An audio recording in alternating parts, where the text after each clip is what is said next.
Hi everyone, I'm Lucas Mack, and welcome to another episode of the Golden Rule Revolution, where inspiration and purpose come from treating people like people and nothing less. Today, I get to bring to you my brother, my friend, my fellow warrior of love and goodness and helping people heal in this world, Brad Ballard. Brad is the owner of Ascension Leadership Academy down in San Diego, the academy that I've talked about numerous times on this podcast about emotional intelligence training. It's a place where when you hear me say that for the very first time I could breathe air, it felt like that was down at their program. I'm so honored to bring Brad on. I had his wife on many episodes ago, Jenna, and I'm honored to have my brother Brad on. Brother, how are you? I am doing great. First of all, thank you for having me on here. It's this is awesome. We jam on a bunch of different topics all the time on the phone, so I'm glad to see what we come up with today. Everyone listening, neither Brad nor I have discussed what we're going to talk about, and that's the beauty of. I really don't know. That is the beauty of professionalism. Let's start with. Let's start with hatred. No, I'm just kidding. Well, I love that actually we didn't come up with something, because I think at this time in the universe where we are right now, like nothing's been planned. So this is befitting of what we're going through. And it's truly like what is coming up in the moment. Because I think that's what so many people are dealing with right now is truly like, there's no game plan for this. There's no like, who can I ask for this? Right. Like that doesn't exist. That is so apparent on social media, because when people are trying to look for answers or posts, here's what you posted something that I read and I thought, cool. It was neutral. To me, it was neutral. As all information is, whether you agree or disagree, it's just information. And I read it. I'm like, okay, cool. Man, there was a firestorm of... There were some that disagreed with you that was neutral. There's some people that disagree. And I was talking to my wife this morning about something that perhaps we can dive into. When Donald Trump won the election, this is a theory. Everyone listening, this is my theory and hypothesis, because I'm always looking at how did things happen the way they happened? Why did things happen? And what I'm saying is most people were shocked, including myself, that Donald Trump won. Me too. And there was a report that came out that missing ballots recently, that he might have also won the popular vote. Who knows? I don't know. If I can't validate that. However, he won the Electoral College and he's president of the United States. But here's my thought, and I would love you to get your thought, because your post and other people's posts and the comments and the anger and the energy that's being brought to the threads made me think perhaps because certain individuals don't want to explore all information, but they're attached so tightly to certain information. I don't mean left or right, or I just mean people get attached to a vein of information. And then what I'm watching is a complete shutdown of any like, hey, have you thought of this? Or, hey, maybe we consider, it's like, wham, it's the heavy hand. Perhaps that people have created an echo chamber unbeknowingly. That is why they were so shocked when Trump won. We are silencing voices to make ourselves feel better about our threads, our feed. But then the reality is we get shocked when, wait, what is going on? How did this happen? What do you think of that? I mean, I'm just I think, whether you're, I love that you said that, this has nothing to do with whichever your political side you're on, the left, right, doesn't matter. Yeah. I think what we are seeing and what we saw is the addiction of being right. And what we do as human beings to reinforce our pre-existing beliefs. And I think what you were touching upon with the election is largely mainstream media leans left. Outside of Fox News, most someone neutral to left. Someone who came from the news, was a journalist for many years. Yeah. That's pretty much fact there. Yeah. And I think if anybody remembers at the time, it was pretty much like Hillary is won this already, and it was won in a landslide. Yes. And I think most people that were seeing that, this goes back into the reaffirmation, awesome, I'm right. But additionally, we as human beings tend to, once we have our needs met and our beliefs met, we tend to stop. And we don't continue with the actions that have us produce results that have us be right. It's easier when we can just produce comfort. And I think a lot of people took the news as face value and said, cool, I don't have to vote. And went with it, ran with that narrative. And thus we have the results that we have. Now, fast forward to today. When we are in massive amounts of fear, we look for constants. We look for things that are not changing. We look for a foundation, whether that be in thought, whether that be in environment. We look for things that don't change. Well, right now we have an enormous environment of fear, an enormous environment of things changing rapidly. So people are looking for anchors, and they're looking around. Their job may not be here, or it's gone, or it's now Zoom and virtual. Their dynamics of their relationship may have drastically changed because both parties are home now. Their normal lifestyle, maybe the kids went to school, now they cannot. Everything that about what made us at, for me personally, I didn't know I had a kitchen because I eat out so frequently. And that has now changed. Yeah. So I think when you look at all these things, what are people going back to? It's my beliefs. And they want so desperately to have a foundation. And if they can find at least some solace in my beliefs haven't changed and they don't need to change. Now let me collect evidence of that. So I'm going to go to Facebook where I can find my friends who think just like I do, and get the affirmation of, okay, they found, they went to the University of YouTube as well, and they found the video that affirms what I'm thinking. Right. And then anything that is breaking in that right now, because we're resisting change so badly, I think that any thought that may be different than what I'm thinking, we're defending like crazy against, and it's leading to further fear, further discourse, and more separation. And we've got enough of that right now with this isolation. We do. It's interesting. I saw someone post, you said, University of YouTube, and I thought for a second, well, isn't every mainstream media also on YouTube? So we can't just throw YouTube at, totally. Because I had someone say, everyone, if you're afraid of information, then you drive people who think differently to other platforms. And if you want that information to change, you have to present a better idea, not shut them down. Because when people look at, how did my family, we're Jewish family, we come, how does Germany, which gave the world the freedom of the printing press, freedom of religion with the Reformation, Austrian economics, which led to capitalism, Bach, Beethoven, Mozart, the most brilliant. How does that thriving liberal place, which was the truest liberal country at that time and for centuries, turn into the machine that became the Third Reich that said you are in and you are out? How does I mean, I think if we had an answer to that, we would solve a lot of wars.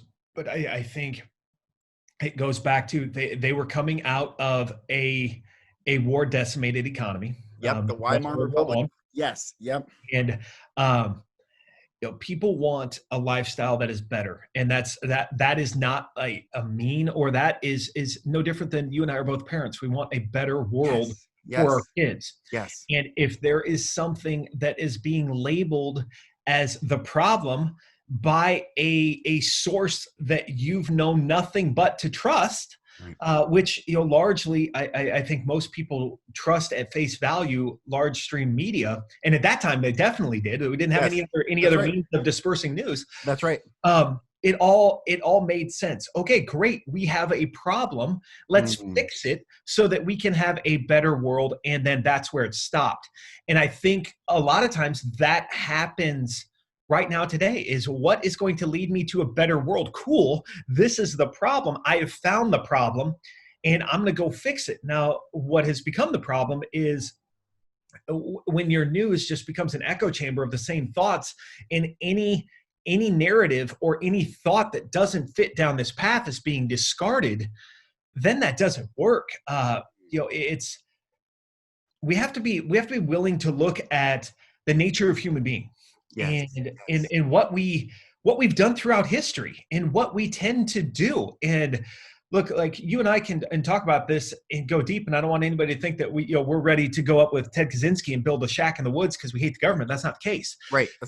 We love our freedoms and love this country and what is provided for us and the life that is provided us and the opportunities provided 100%. provides us to do this right now. Yes. And our government has a rich history in providing narratives at the time that are definitely the opposite in a certain amount of time, 10, 20, 30, 40, 50 years. And I wrote something about this, and it was talking about, you and I are the same age. Yes. And I remember around, Thanksgiving or Columbus Day, when I was in elementary school, we'd get our scissors, we'd get our construction paper, we'd get our crayons, and we'd make the pilgrim hats, yes. or maybe we'd make the Native American headdresses, right. And then we'd all bring in food so we could learn what a cornucopia was, and we'd have a Thanksgiving dinner because Columbus, who was a Spaniard, not an Italian, right. came over on the 3 boats, landed on Plymouth Rock, and then they and the Native Americans joined and they lived peacefully, happily ever after. Right. Well, maybe not. Perhaps the opposite. Yeah, maybe that didn't happen. Right. And then, so as history came by, we learned that definitely didn't happen. Right. And then it's like we go through the cycle where, oh, well, it got better. But fast forward to literally last week, when it was, if you believed in UFOs, you were basically like a tinfoil hat wearing weirdo, just some crazy person. Right. Last week, the government comes out and goes, yeah, actually, those were real, and they've been real for a very, very long time. And here's 3 videos. Here's 3 examples. Yeah. Because they're cool videos, and we think maybe we could show these without it being too bad. So why wasn't that narrative shared? Because think about there's this theory that says if man had never seen birds, would have we come up with the idea to fly? So extrapolate on that. If man had seen UFOs and said, okay, that's possible, and based on the technology that we know about, that is not possible, so we need to reinvent everything on how we're thinking because that can happen somehow. Right. So let's go back to the 5-minute mile. Before it was like, that is impossible. So good. And it happens, and within a month, we have 10 of those. So information, like you said, is not dangerous. Not dangerous, no. And it provokes really good thought, and it provokes people to go, look, okay, I can understand how this is counter thinking. And 1, I'm willing to look at that. Or 2, no, here's the evidence about which I came about that thought. Right. Which has me do that. So let me educate you on my line of thinking because it might open up something for you. And that's what's being shut down right now. Is like people don't want a new line of thinking. They don't want to be elastic in their way of viewing things. And it's okay to go, look, based on the information, I thought this was my point of view and I did the best that I could with what I did. And that's how I formulated this. But now that you're presenting new facts and new ideas to me, I no longer think that way. That used to be called learning. That's right. That's right. That's what we all went to school for. We had a limited level of education that brought us to that point, and somebody who had studied far greater than us presented us with new facts, new ways of thinking, knew that, and we went, great, cool. I like learning new things. Yes. Now we got to a certain age and we're like, I don't like learning new things.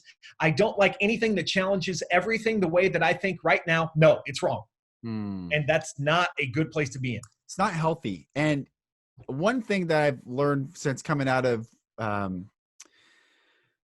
ALA and just my own observations, There are, and I just released a video of a keynote talk I did a few years ago, and I talked about living gray in a black and white world, where I was raised living black and white in a gray world was the way to go, that it was this or that and all that. But the reality is our gray matter between our ears dictates our actions, thoughts, all these things, that we are actually never a polarity, but we can walk towards one or another. And one of the things that I've been talking about is we must throw out this narrative of Democrat, Republican, liberal. It's silly. So dumb. The only polarity that should be observed as where we are heading as a species is it healthy or unhealthy? And that's a good argument and discussion to have. Someone could say, I think it's unhealthy if people don't, vaccinate or whatever. And I'm not an anti-vaxxer, but I can gladly sit with an anti-vaxxer and have a really beautiful discussion with them and then walk away and like, cool, that was what they thought. I still love them. I support them. But what I'm seeing is like, it is so viscerally not tolerated to discuss ideas. And when that happens, that if anyone wants to talk about eroding our humanity, forget AI and cyborg technology and all these metaphysical opportunities. When you cannot discuss an idea, you have demeaned your own humanity. Mm-hmm. That's what I'm seeing right now. And what do you think of this, brother? When people, like you just said, people learn information and it stretches, it's almost that people are afraid to be alone, or my thought is, or my observation is, it seems like people are just afraid to stand alone. They need a whole bunch of people around them, like a gang mentality, like, we believe this versus like, man, what do you think? I don't know. Yeah, I think that goes back to the social construct of which I believe human beings are, in that we need tribe and we need people around us. And it's the affirmation of my thoughts in the people around me that have me believe I am a part of something. I'm a part of group. And I think when thoughts are challenged that I may not be part of a group and that I may be ostracized and I may be pushed out, it does something to us, I think, at the fundamental human level that brings about a fear. We say that the babies are only born with two fears, and that's fear of falling and fear of loud noises. But I truly believe that there is also the fear of abandonment. And I think that is something I truly believe we are born with. And any parent that has had a baby that's sitting in a room long enough, they start crying for needs. And I think that fear of abandonment really is something that is deep ingrained in us, that we do not want to try to do this world alone.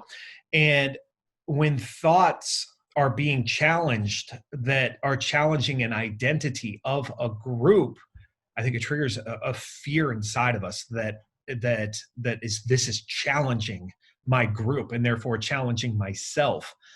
And it's a fear that is irrational. It's a fear that is not real, but our subconscious, or just years and years of evolution, have brought us to this point to where we don't want it anymore. And we need to get back to understanding that our current line of using information to create separatism is actually pushing us further into that fear.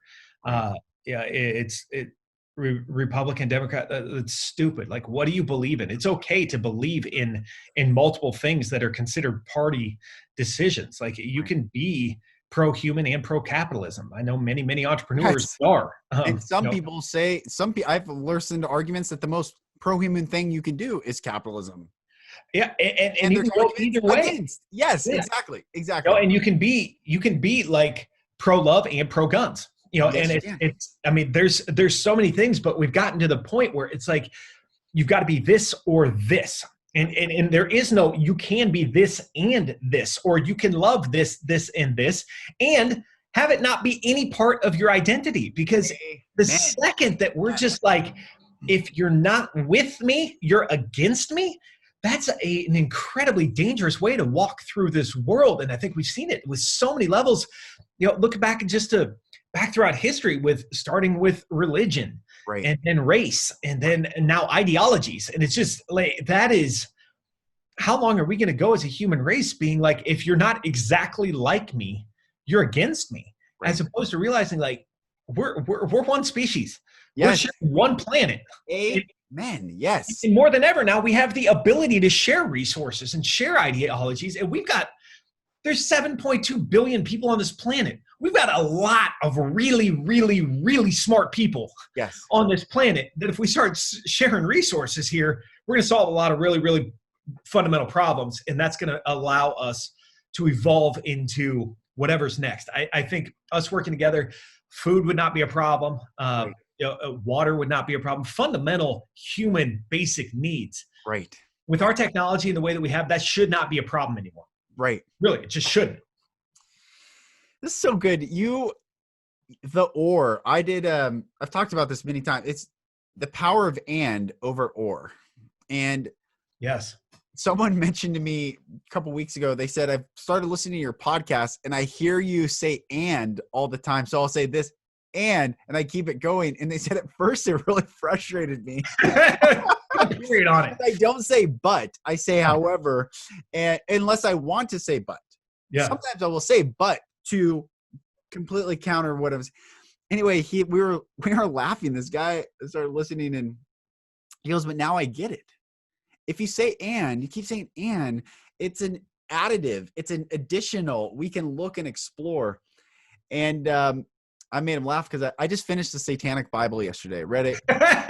Love it. And what people don't understand, Sapiens, how to change. I've read all the psychedelic books and Christian classics and the Quran I've read and Jewish safers and socialist books and capitalist books and Matt Kibbe, Hostile Takeover. All I love reading it all. First of all, because I love people.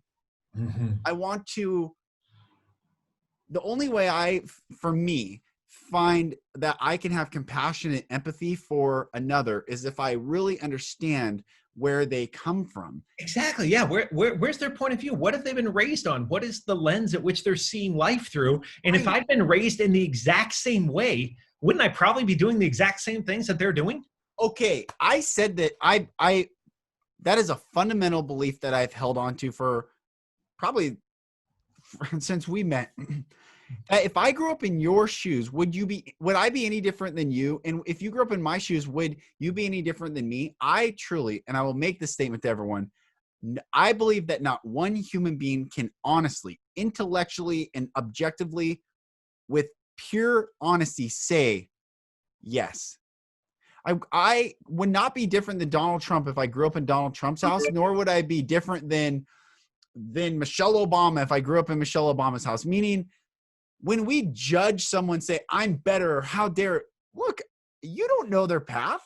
So have compassion, have empathy. You can disagree with ideas, but have the skill set to articulate a better idea, not go against an idea. And I find so much of what's happening in social media is everyone wants to go against something, but I rarely hear the person speak for what they are for. What's their platform? What's their campaign slogan? Right?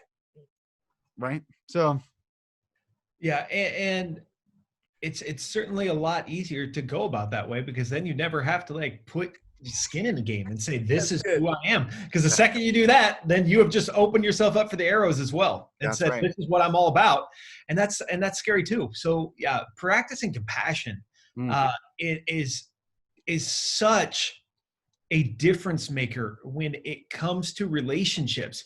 And I know you talk about it because it's a big part of your platform, mostly with men, but understanding that the vast majority of human beings have gotten through some sort of trauma in their childhood or in their early teens, or just recently, some sort of fundamental trauma that changes the trajectory of everything. And start seeing people and understanding them that is something that they all have. Yes. That is likely, more likely than not, that they had unfortunately, some sort of abuse in their childhood. And if you are someone that's listening to the show right now and thinks like, well, I didn't do that, that's not it.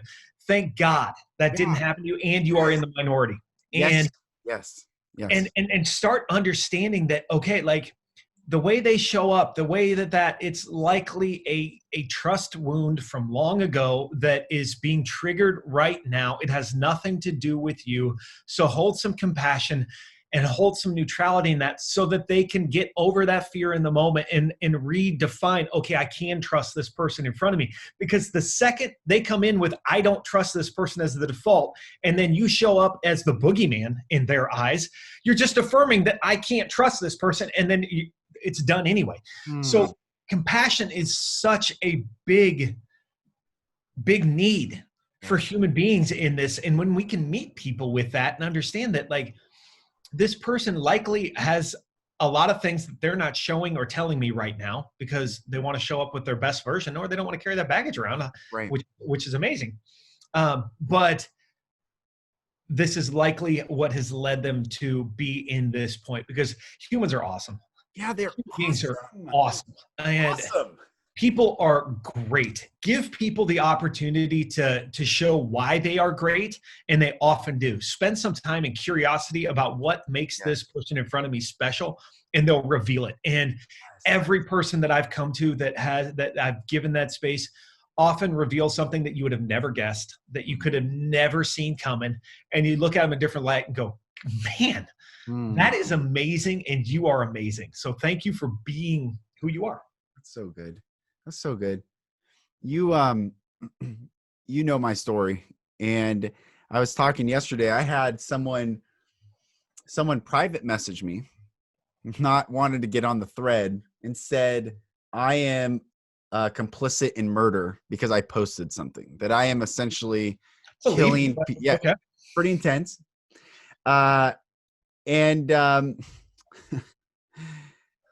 So why I'm going to read, he goes, I said, please don't use that rhetoric with me. I said, the freedom of speech is our first right in this country. If you want that change, please begin a petition to change that. That's what I said to him. Like, don't attack me. If you want to have only certain classifications, people, skin colors, wealth, thoughts, ideas, eye color. If you want to say only these people, voices, thoughts, and opinions can be heard, then please create a petition to change the amendments of the United States Constitution. But do not attack me for standing for your right to say whatever you want to say. And he said, his response was, it's not rhetoric, man. It's truth. If someone stumbles across this video and thinks that this is all a hoax and no big deal and tells their parents, and they go get infected and die, then your post and sharing of info led to their hurting. We all have an important role to play. Free speech is truly great, but it can't be left unchecked. I truly know. So aren't you kind of arguing about, isn't he arguing the same thing that you are? That things going unchecked is bad? Yes. So freedom of thought is good, and check what, and do your research, look things up, and express what you have found. I think you're on the same argument. He said, I'll pray for you that that your eyes be open. And I said, pray away. So will I. May truth abound. Yeah, thanks for arguing with me. I want my eyes more open too. Please pray that my eyes are more open, that I'm more awake, that I'm more able to process, think, articulate, contemplate, and sit with something new. Yeah, that's the fun of life. Yeah, it's amazing what fear has us do. Yeah. Where we go with fear, where we go with trust, and those issues were long before COVID-19. That happened long ago. This is just another example of another opportunity, I would say, to see where do you want to go when given an obstacle, when given an opportunity, because look, despite what a lot of media would have us believe, there are definitely people and businesses thriving like never before right now too. Yes. And awesome. Fantastic. Right. That's hopefully we're finding a new way to do things. Yes. And seeing like, wow, because I was pressed into this, because I was forced to find a new way, Right. I did. Right. And I went about doing things. And now what I just hope is through all of this, that we as a world, we as a, not just as us, but as a, not as us as a country, but us as a world, I hope we see that there is a different route and that we can do things differently. Because if we have this time off and this massive amount of change worldwide, and we go back to the exact same way of doing things, or worse yet, double down on the exact way we were doing it, you know, we as a species have just proven we don't deserve to be here. And that, that, you know what, like, and you know, you had this pause to learn. You've seen some things that really, really work for the environment. You've seen some things that can work for human beings, and you've seen some things that don't work, and now they're being even highlighted even more. You've seen that, you know, isolation and disconnect and pushing people away from other people doesn't produce really good things. It is a way to prevent virus from spreading, but what it does not do is prevent fear. It does not prevent mental illness. It does not prevent isolation, so the feeling of disconnected from purpose, the feeling of loneliness, and that I really want to be around others and can't.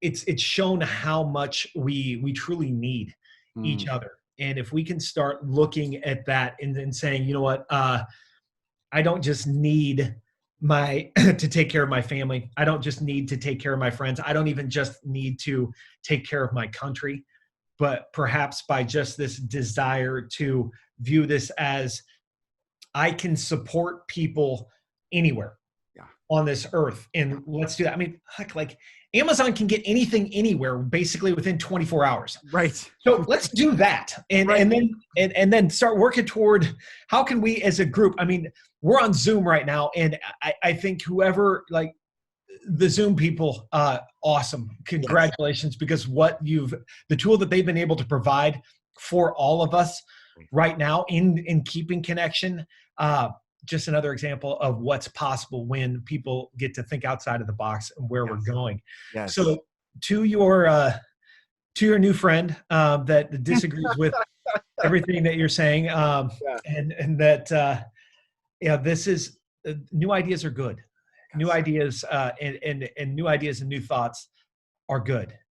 They may lead down a road where we go, okay, now I'm seeing where this may not be where we want to go. Stop, but at least we've thought down this road and now we know. Right. That's good. That's the world I want to live in.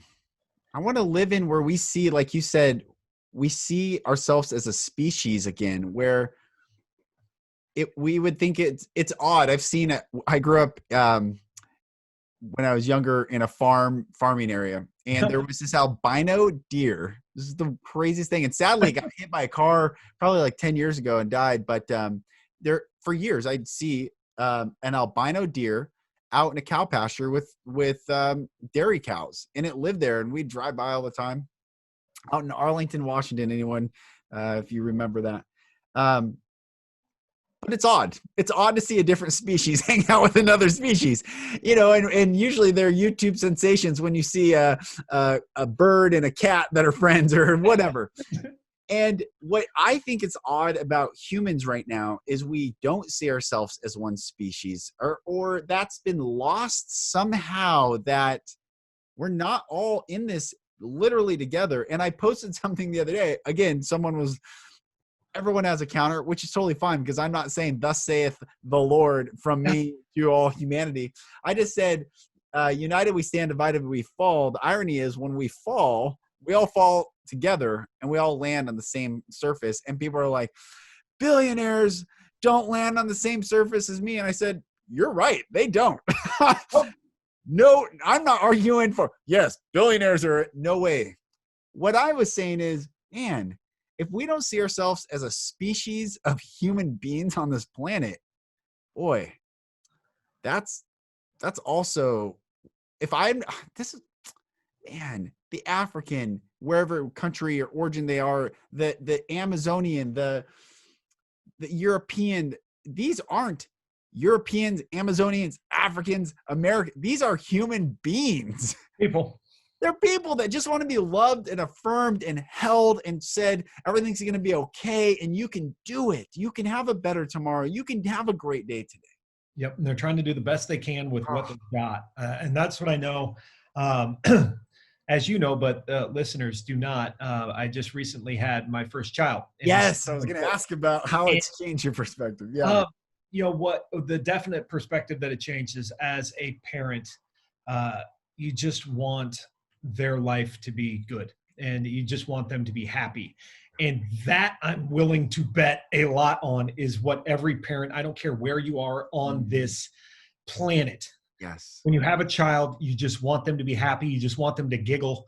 You want their life to be good. Yes. And you know, I don't care where you are. You want that. And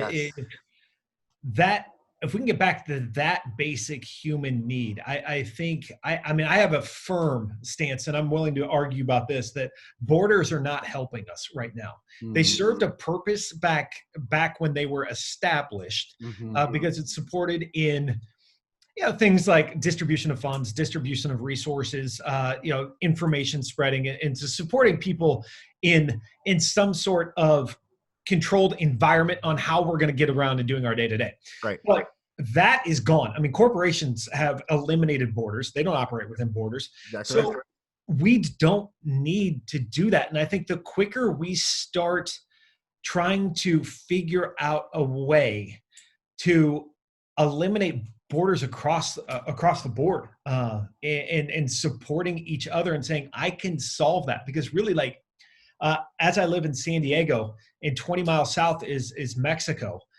I mean, are those people fundamentally experiencing a different world than I am in terms of resources and everything? Yes, but I mean, like, it's like weather, people, like thoughts, ideas, emotions. No, it was interesting because, I mean, my friend who was in Puerto Rico was expressing this. It was like, it's a good thing that we have that U.S. Mexican border so that the virus doesn't spread over that. You know, and it's like, you know, it's things like that if we can just get back to being humans, man, and supporting one another, yes, things will evolve in a great way. Let's get out of this. Like, we have more food on this planet than we need. Yep. I mean, more, like, and without having to just completely destroy non-renewable resources. Yep. We have the ability to do that. Yep. We have the ability to shelter every single person on this planet. Yes. Without just decimizing our planet. Right. And that's not saying that we have to do it in a complete, like, socialism to eliminate work ethic and eliminate drive and eliminate that, because that's part of human being too. Right. And we can do that. So you just sparked this idea. I've not thought of this before. Competition is good for anybody who's listening. Like, competition is great. We thrive on it. It is great. Oh, this is interesting. So you, I think, were the first guy that I had encountered that talked about the earth so much. And I didn't grow up with that narrative in my worldview. It was not inserted in my life. And the only experience I had of earth was from politicians who I've always been leery of, and like the Al Gore narrative, all these things. And coming from the media, bro, I could tell a story about you that makes you look like the most vile human. I can interview every person that hates your guts, and or I can make say that I can make you look like Jesus. I mean, seriously, whatever. My point is, I've always been very leery of like mainstream narrative. But when I met you, we talked about the earth, and it was how do I describe this? it made me curious. What do I not know about why don't I love the earth? Why am I not connected to the earth? Like I heard you talk and I loved how you talked and it was beautiful. And so I since have dove deep. I've become so hippie. I put my hands on trees and ground and like, it is incredible. I'm not kidding. I was on a hike 6 months ago and I felt this, what I would tell anyone without qualifying, I felt like God say, go lay your hands on that tree. And I'm like, okay. And I did it. And I started crying, not because I'm hippie and like I just felt like I heard something. I was obedient to some sort of calling. I did it. And I just felt connected. Mm-hmm. That is the craziest hippie story I'll ever tell, probably on this podcast. But the idea that was just sparked is most people who are concerned about the environment probably live in big cities.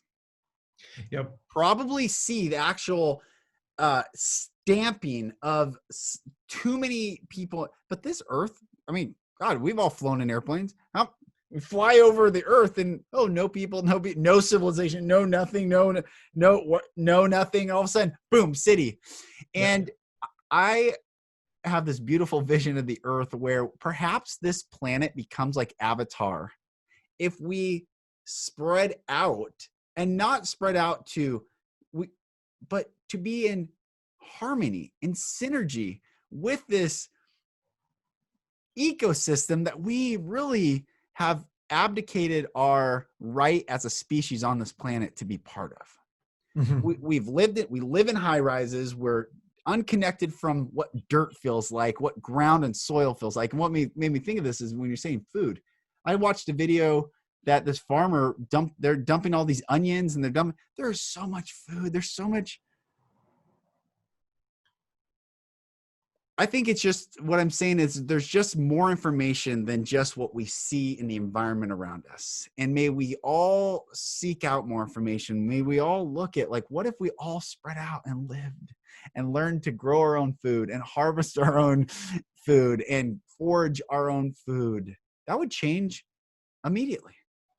Yeah. And I think for some people that path it needs to be fostered and people getting back to the land. And there's other people that their gifts is seeing how new technology can support us in that goal of making a better world. But I think the fact that that we are one, that we've got one planet and we got one home. That's it. And we need to start treating it. And when you talk about a worldview and why I know competition is good and where it can drive and where it can lead to is, what was not lost on me was the World Cup. And in 1992, I got to go to my first World Cup.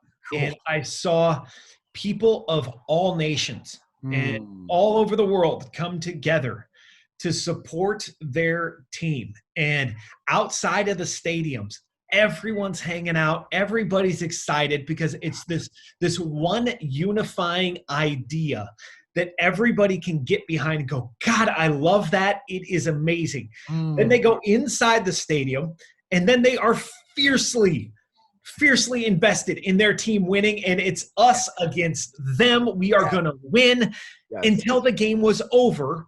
And then they went out and then it was another universal party. And I saw that in 92. And then I was lucky enough to go in 96. And then I saw it, it was 94 and then 98.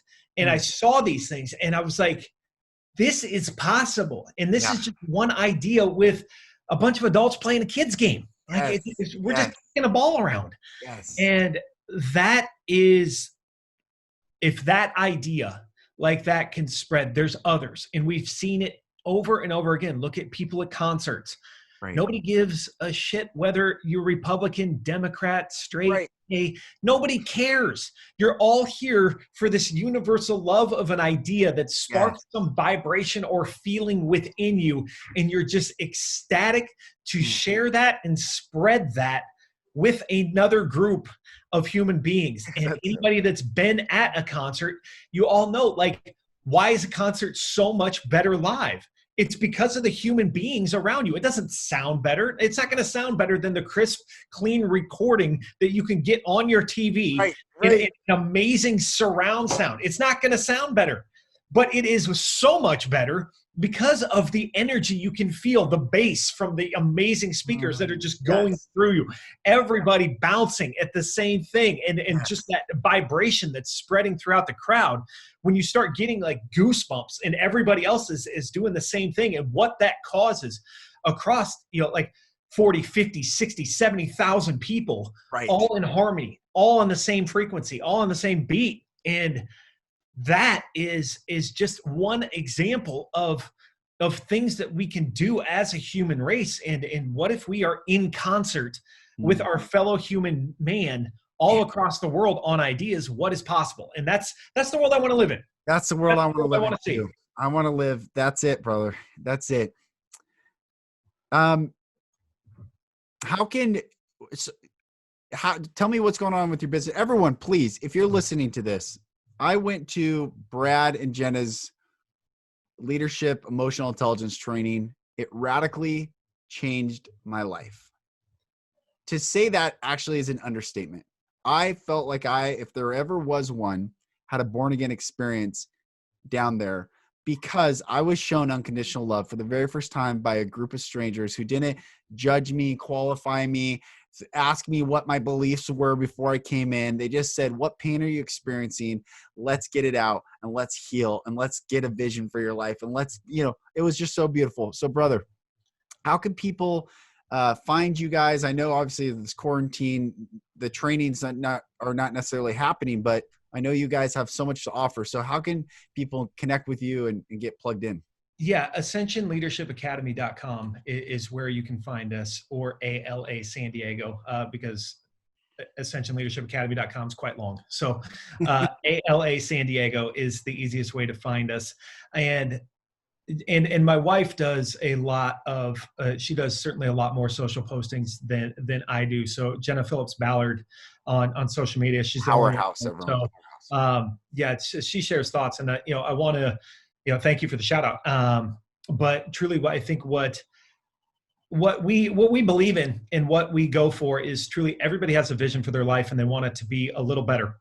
And if there's anything that's getting in the way or holding you back from it becoming a little better and you living your passion full out, let's eliminate that, whatever that may be. And that's truly what Jenna and I stand for, is whatever you are passionate about, go for that, go do that. And I hope, to put a period on this, if you in this time, if this needs to be your wake-up call, if you have been praying or whatever, saying, universe, God, higher power, whatever, if you could just give me a sign to pivot and to get out of this, like you have called forth a pandemic. So congratulations, that's how powerful you are.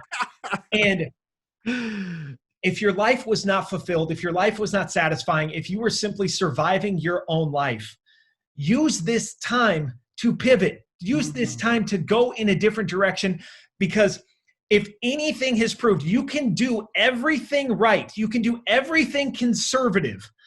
And something like this can happen and will happen, and you can lose it all. There are people that have been with a company.